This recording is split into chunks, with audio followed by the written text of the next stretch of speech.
Incidents of anti-Semitism are on the rise in Canada, according to a new report from B'nai B'rith. The 2018 annual audit of anti-Semitic incidents says there were 2,041 incidents recorded. That's up 16.5% from the year before. Harassment was most commonly reported. There was an increase of 28.4% over the previous year. 80% of those incidents took place online on social media platforms like Facebook, Twitter, and Instagram. The report noted incidents including a group of teens shooting lit fireworks at Hasidic Jews in Quebec, 2 Saskatchewan elementary school students being harassed and beaten by their peers, and a group of Orthodox students in Toronto being assaulted on the streets. For more on this, I'd like to bring in Rabbi Dan Moskovitz. He's the senior rabbi at Temple Shalom in Vancouver. Rabbi, welcome to you this evening. Good evening, Carol. All right, tell me, what do you think is behind this increase? Well, I think that we're seeing first a lowering of the societal norms in society, allowing this kind of language and this kind of hatred to come back to the surface. Anti-Semitism really never goes away. It's kind of like traffic. It moves, but it's always there. And as you remove that thin veneer of civility and you give license and opportunity to people to express their hatred, they will do that. Why is it always there? Well, anti-Semitism, which I prefer to call Jew hatred, I think anti-Semitism is a too clinical term. It goes all the way back, certainly into the Middle Ages, where Jews were hated for their religion. In the 19th and 20th century, Jews were hated for their culture and their ethnicity, their race. And we see today in the 20th century a blending of some of those forms and a new hatred against Jewish influence in public policy and the establishment of the State of Israel. Okay, you say it's connected to the lowering of societal norms. What do you mean by that exactly? Well, I think whenever you don't speak out about hatred in our society, you give license to those who say, well, silence is assent. If nobody's going to call this out for what it is, then I can say what I want to say. It's why it's so important that the Prime Minister spoke out today as part of the Yom HaShoah commemoration, the commemoration for those 6 million Jews that were killed in the Holocaust.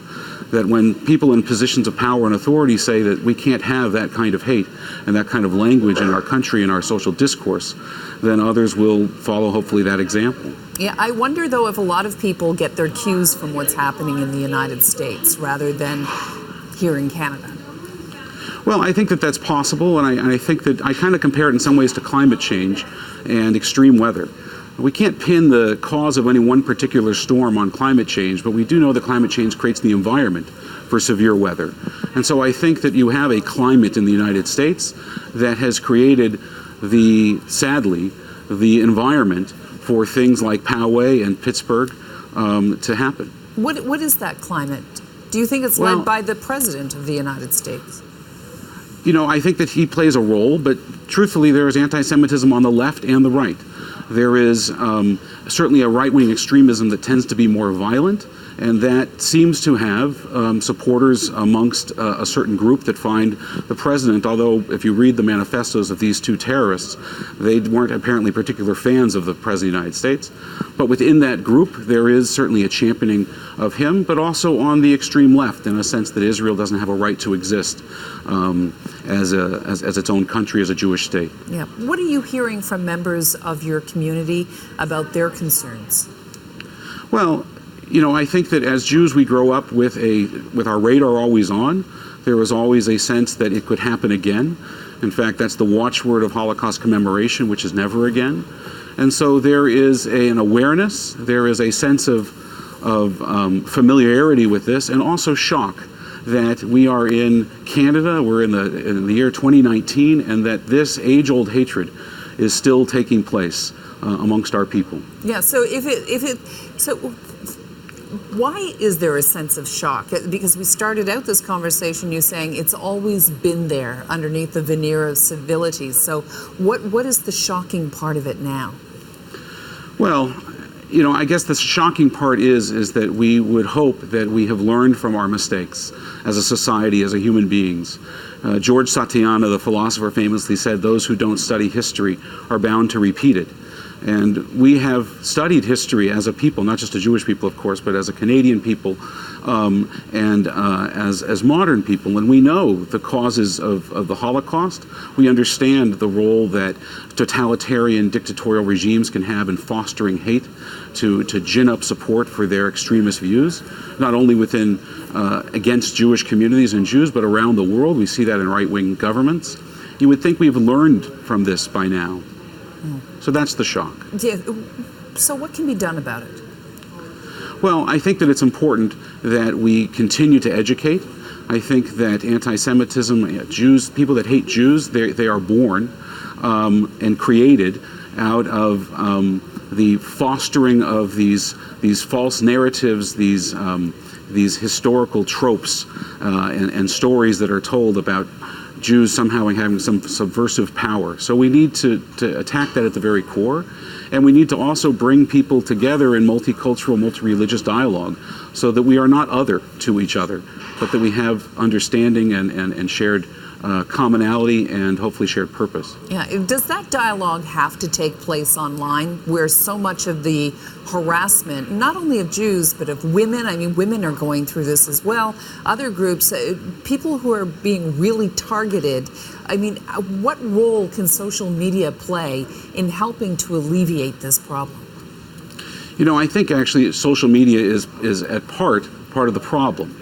The isolation, the anonymity that is provided by social media gives outside voices to extremist views that you might never say in a public setting, but you can feel safe to say from the anonymity of your cell phone or your computer. So I would rather see us speak face-to-face than online. But it's important to respond to those kinds of posts that you see in your news feed amongst friends, and some people will sit back and say, no, I don't want to get involved. No, you have to speak up.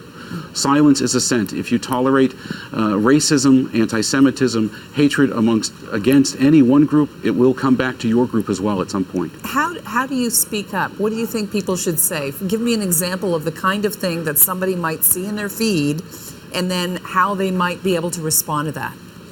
Well, first you'll see historically inaccurate or factually inaccurate claims. I once saw a graphic that was a pie chart that was a complete circle filled in that said the percentage of people whose political views have been changed by online posts, and that it was filled in because nobody's views are changed. But it's important to provide the correct factual information, to answer false accusations with the truth. And I think the other, it's important to say there's no place for that within my social network, my social media circle of friends, and to call people out for it. What do you want to hear from the Prime Minister tonight? I want to hear him call it what it is. I really, as I said before, I don't think we should hide behind the clinical term of anti-Semitism. I'm not sure people know what a Semite is, but the hatred of the Jewish people, that speaks bluntly to what it is. I want him to acknowledge that there is certainly ethnic and cultural hatreds going on around the globe. We see that in Christchurch. We saw that in Quebec City. We saw that most recently in Sri Lanka. But there is a specific targeting of the Jewish community and of Jews that has risen for the third year in a row in Canada, 141% just in this past year in Canada. And so on this day of all days, of Holocaust Remembrance Day, I want him to speak directly to the hatred and the attack that is happening to the Jewish community in Canada. All right. Rabbi Dan Moskovitz, Senior Rabbi at Temple Shalom, joining me from Vancouver tonight. Thank you so much for joining me. Thank you.